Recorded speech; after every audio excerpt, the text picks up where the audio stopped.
وَلَقَدْ يَسَّرْنَا الْقُرْآنَ لِلذِّكْرِ فَهَلْ مِن مُّدَّكِرٍ، ہے کوئی جو قرآن سے نصیحت حاصل کرے؟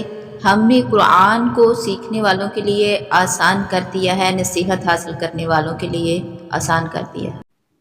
معزز ناظرین، آج ہم ترجمہ کلاس میں پڑھیں گے سورۃ الناس۔ بسم اللہ الرحمن الرحیم۔ رب اشرح لی صدری ویسر لی امری واحلل عقدۃ من لسانی یفقہوا قولی رب زدنی علما۔ سورہ ناس ہے، 30واں پارے کے اندر یہ موجود ہے، 1 رکوع ہے اس کا اور 6 آیات ہے۔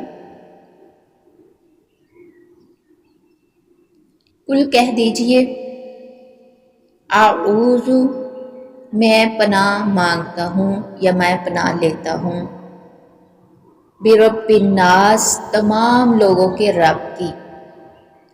قل کہہ دیجئے، اعوذ میں پناہ مانگتا ہوں یا میں پناہ لیتا ہوں، برب الناس تمام لوگوں کے رب کی، مالک الناس جو مالک ہے، جو بادشاہ ہے سب لوگوں کا۔ قل اعوذ برب الناس، قل اعوذ برب الناس، آپ کہہ دیجئے میں تمام لوگوں کے رب کی پناہ لیتا ہوں، مالک الناس جو تمام لوگوں کا بادشاہ ہے۔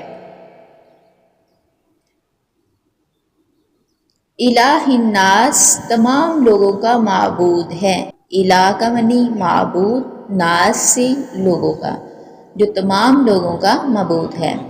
من شر الوسواس الخناس، ان کا معنی سے،